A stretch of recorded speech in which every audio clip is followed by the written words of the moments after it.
आजचा व्हिडिओ आवडल्यास लाईक व सबस्क्राईब करून आयकॉन बेल दाबून सर्व ग्रुपवर शेअर करायला विसरू नका। आपल्या खिशाला व घराला नफ्याची देणार झालर रंगाच्या दुनियेतील एकच नाव बर्जर पेंट।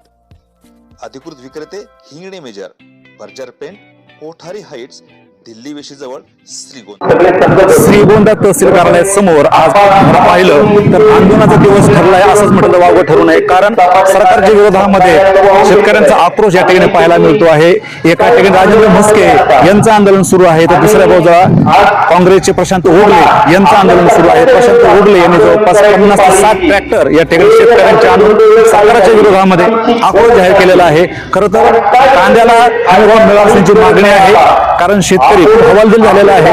पाऊस कमी होता, याचबरोबर कांद्याचे जे भाव आहेत हे पडलेले आहेत, त्यामुळे शेतकरी हवालदिल झाला।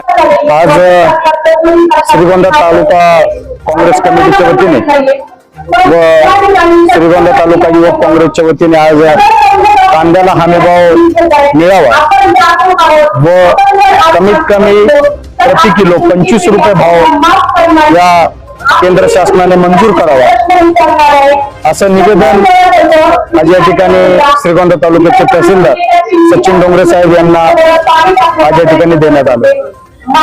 श्रीगोंदा कृषी उत्पन्न बाजार समितीपासून अनेक शेतकरी या आंदोलनामध्ये सहभागी झाले। आंदोलन कृषी उत्पन्न बाजार समितीपासून सुरुवात झाली आणि काळकाई चौका मार्फत पेठेमधून तहसील कार्यालयामध्ये ट्रॅक्टरची रॅली आम्ही आज या सरकारच्या निषेधार्थ या ठिकाणी घेऊन आलो। आपण जर पाहिलं केंद्रातील सरकार हे फसवं सरकार, सत्तेत येण्यापूर्वी त्यांनी असं सांगितलं होतं की आम्ही शेतकऱ्यांचा सातबारा कोरा करू। राज्यातील सरकारने आता कर्जमाफीचा GR या ठिकाणी जाहीर केला। आपण जर सर्वांनी तो GR वाचला तर ती कर्जमाफी अतिशय फसवी कर्जमाफी, अनेक अटी शर्ती त्या GR मध्ये या शासनाने टाकलेल्या। त्या GR मध्ये जे मागील कर्ज जे महाविकास आघाडी सरकारमध्ये जे कर्ज मंजूर झालं होतं सरसकट, त्या कर्जाचा जर लाभ घेतला असेल तर येणाऱ्या कर्जमाफीमध्ये त्या शेतकऱ्यांना कर्ज मिळणार नाही। 25,000 पगार ज्या व्यक्तीला असेल त्याला कर्ज मिळणार नाही। अशा अनेक प्रकारच्या अटी शर्ती या शासनाने त्या GR मध्ये टाकलेल्या आहेत। जर आपल्याला सातबारा कोराच करायचा होता तर ही खोटी फसवणूक आपण शेतकऱ्यांची करून एका प्रकारे शेतकऱ्यांचं नुकसानच करतोय।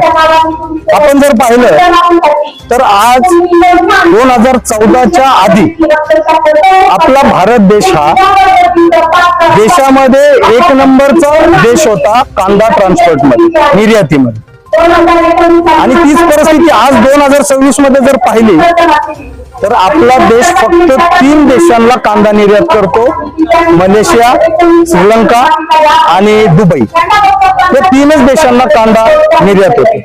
मग कधीपर्यंत हे सरकार हे शेतकऱ्यांची इतका जीव पिळणार आहे? मी आज तहसीलदारांना निवेदन दिलं, आपल्या माध्यमातून सांगतो की आज सोमवार 8 तारीख, पुढच्या सोमवारी मी तहसीलदारांना विनंती केली की आपण या निवेदनाची दखल आपल्या वरिष्ठ अधिकाऱ्यांना पाठवावे। जर आमच्या निवेदनाची दखल जर घेतली गेली नाही तर येणाऱ्या सोमवारी आम्ही तहसील कार्यालय उघडून देणार नाही। याची दखल तहसीलदारांनी घ्यावी, श्रीगोंद्यातील पोलीस प्रशासनाने घ्यावी। कुठले गुन्हे टाकायचे ते आमच्या पक्षावरती, आमच्या पदाधिकाऱ्यांवरती, स्वतः माझ्यावरती कुठल्याही प्रकारचे गुन्हे टाकले तरी आम्ही तयार आहोत। परंतु आपल्या माध्यमातून परत एकदा सांगतो, जर सोमवारपर्यंत आमच्या निवेदनाची दखल घेतली नाही तर हे कार्यालय आम्ही उघडून देणार। या विरोधामध्ये राजेंद्र म्हस्के आणि प्रशांत ओगले हे दोन्हीही नेते वेगवेगळ्या ठिकाणी तहसील कार्यालयाच्या समोर आंदोलन करतायत। खरं तर याने सरकारची या आंदोलनाची नक्की दखल घेतली गेली पाहिजे अशी मागणी आहे, कारण शेतकरी सध्या त्याला कुठलाही आधार नाहीये. पाऊस हा आता लांबलेला आहे. या लांबलेल्या पावसामुळे शेतकरी हवालदिल आहे. नक्कीच प्रशासन यांची दखल घेईल आणि शेतकऱ्यांना ज्या कांद्याला हमी भाव नक्की देईल हीच अपेक्षा. श्रीरंग साळवे, श्रीगोंदा, अहिल्यानगर.